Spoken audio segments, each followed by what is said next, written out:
අද අපි ආවා ගාලු කොටුවට.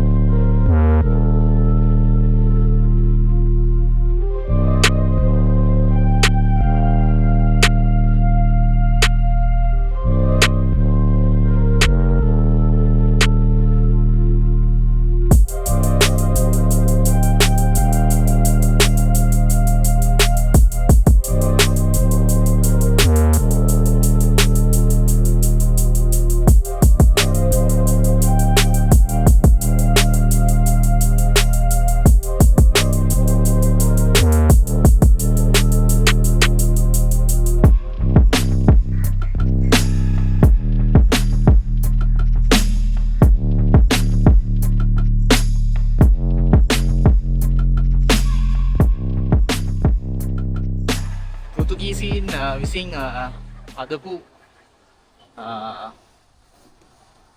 වරායත් එක්කම ඒගොල්ලෝ හදපු එක ෆෝට් එකක්.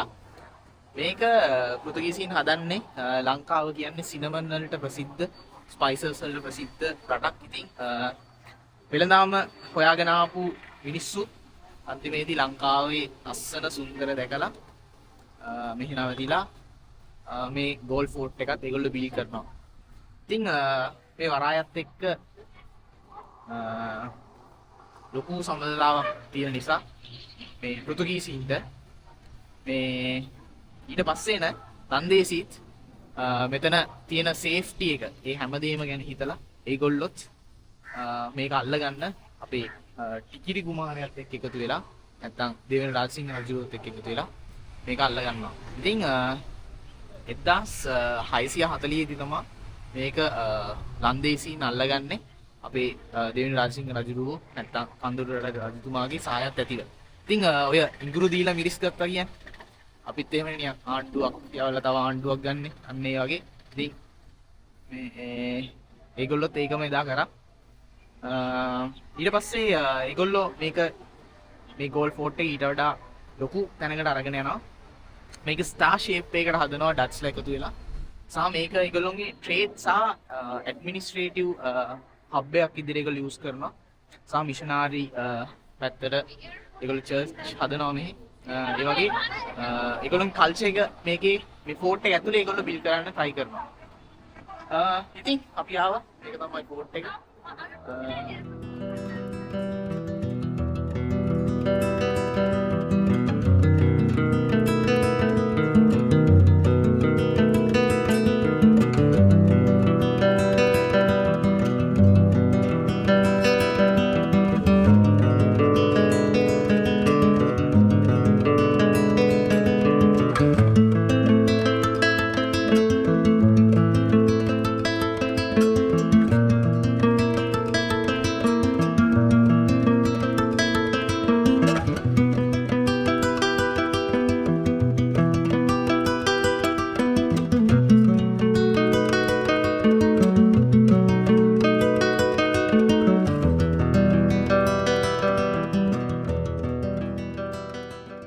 ඡන්ද යුද අට්ටාලේ. මේක තමයි උඩුමහලේ ඉඳන් මොන හරි ත්‍රෙට් එකක් ආවොත් මෙතන ඉඳන් ඒගොල්ලන්ට පේන්නේ නැති උඩුමහල. ඉතින් මම ඉස්සෙල්ලා කිව්වා වගේ මේක මේ ඩච් අය හැදුවේ මේ තාරකාවක හැඩයට. එතකොට මේ තාරකා යුද අට්ටාලය කියලා කියන්නේ මම හිතන්නේ ඒකට. මේ තියෙන්නේ තාරකා යුද අට්ටාලේ. අපි ඉස්සෙල්ලා ඊයේ අතන අන්න අතන එක බලන්න. ඒ කියන්නේ ක්ලොක් ටවර් එකත් එක්ක තියෙන එක. දැන් අපි ආවේ මෙන්න මේ තාරකා යුද අට්ටාලේ බලන්න.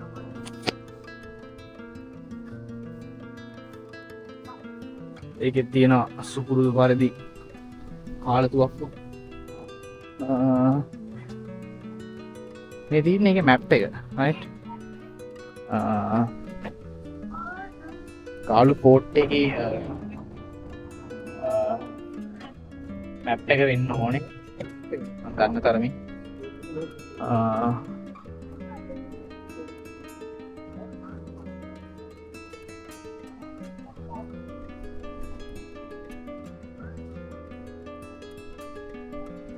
ඒ කාලෙදී උල්ලාගල තියෙනවා.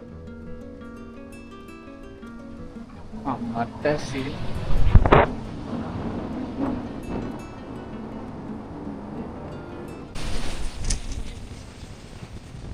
මට මුලව ගත්තේ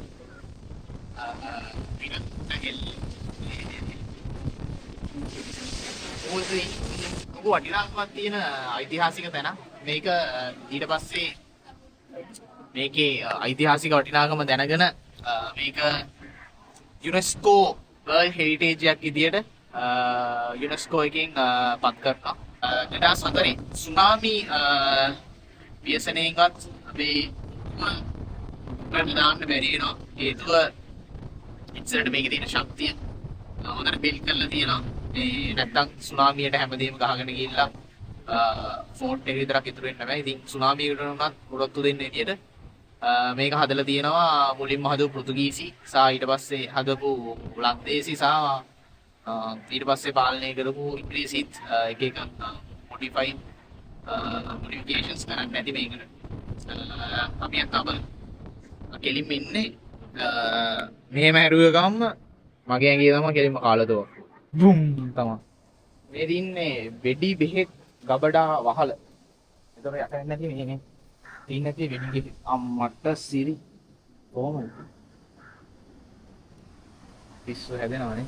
ඉතින් මේ මහමුහුද එහා පැත්තේ තියෙන තාප්පෙදී මේ තාප්පෙදී අදලත් එහෙමම තියනවා කියන්නේ අම්මට සිරි. අපි දන්න නාදුරන පුද්ගලයෙක්ගේ නමකුත් තියෙනවා.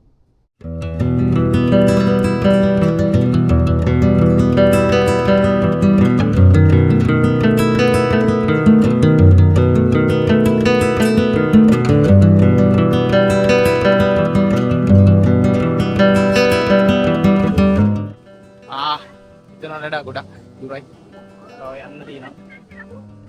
සැලෙන්නේ නැහැ අපි.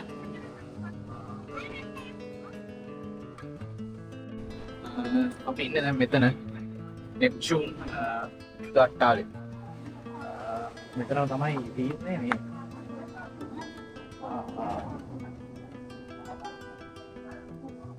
මේක ඇවිල්ලා නෞකා සංඥා මධ්‍යස්ථානයක්. මම හිතන්නේ සුනාමියෙන් විනාශ වෙන්න ඇති මේක ඒ කාලේ.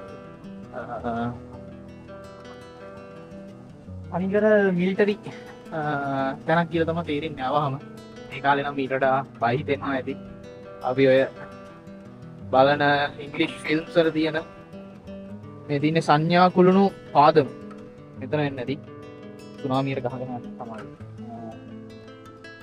මේ අපි ඉංග්‍රීසි ෆිල්ම්ස් වල බලන ඒ තියෙන මේකෙම වයිබ් එකක් මෙතන තියෙන්නේ නැති ඒ කාලේ.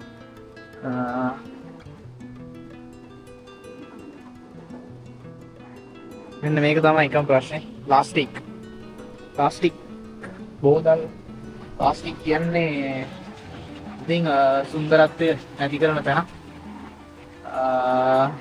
ප්ලාස්ටික් භාවිතය අවම කරන්න. ඒක තමයි කරන්න පුළුවන් ලොකුම දේ.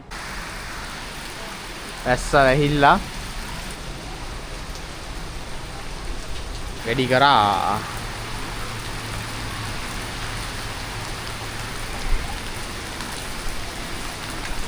මේ ස්ට්‍රීට්ස් වල රැට යන්න පුළුවන්. මේ ලයිට් දාලා පට්ට ලස්සනයි. වික්‍රමසිංහ මාවත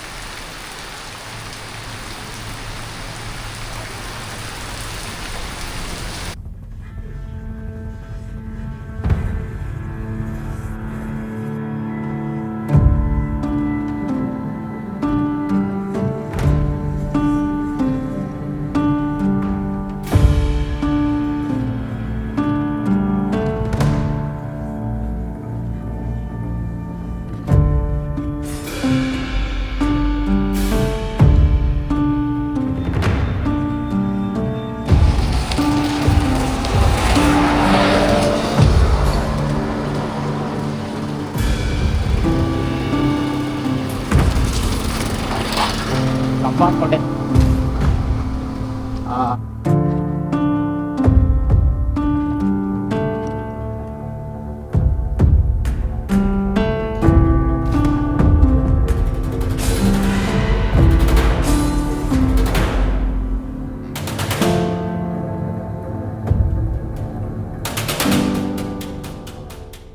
සුද්දා ඉතින් ලංකාවට ඇවිල්ලා මෙච්චර දෙයක් ලංකාවේ හැදුවා කියන්නේ. මේ සුද්දට ඉතර ආදීනෙන් මේ ලංකාව කියන්නේ එන්න දිනා ලයිට් හවුස් එක. මේ සුන්දර රටක්. ඒ වුණාට මිනිස්සු සුන්දර වෙන තරමට රටත් ලස්සන. ලස්සන කොච්චර සබහාදාමක් තිබ්බත් වැඩක් නැහැ.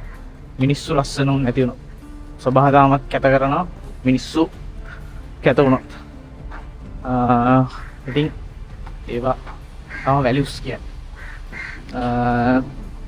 එකක් දෙකක් පෙන්නන්න. 1යි 2යි 3යි 4යි 5යි ගොඩක් තියෙනවා. ඒවා තමයි වටින්නේ. මේ සුන්දර රටක මෙන්න මේ වගේ ලස්සනට මේවා තීත්ති මෙන්න මේ විදිහට ප්ලාස්ටික් බෝතල් අනම්මන මේගොල්ලෝ කරදී එක පැත්තක් තමයි අපි කන දේ අපි දාන්න ඕනේ එළියට. අපි ගෙදර අරන් යන්න ඕනේ ඒක. අපි නම් කෑ ඒක අපි බෑග් එකේ දාගත්තා ගෙදර අරන් ගියා. අරන් යන්නම් බැරි නම් කොහෙටරි දාන්න තැනක් තියෙනවා. right? එතකොට ඒ දාන්න අදාළ පහසුකම් හදලා තියන්න ඕනේ මිනිස්සුන්ට. හැබැයි ඒව නැහැ කියන්නත් බෑ.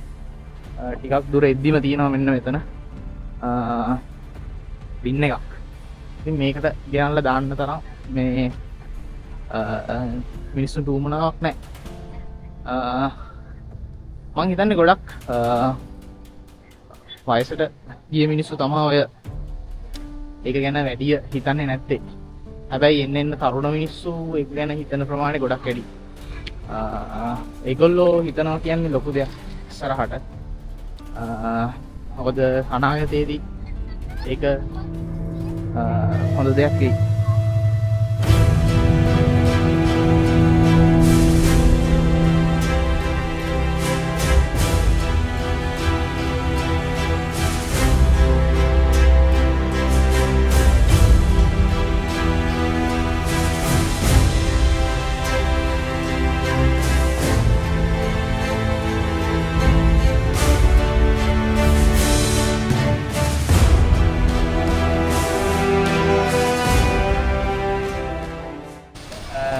අපි ආවා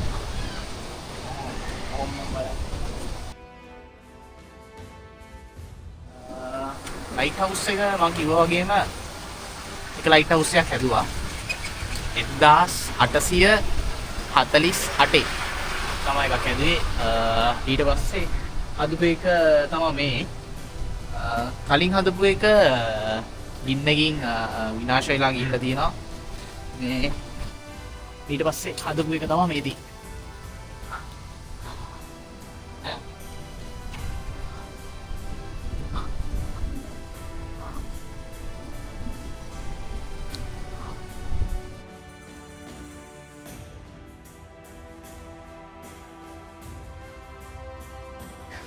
like කරන්න, share කරන්න, subscribe කරන්න.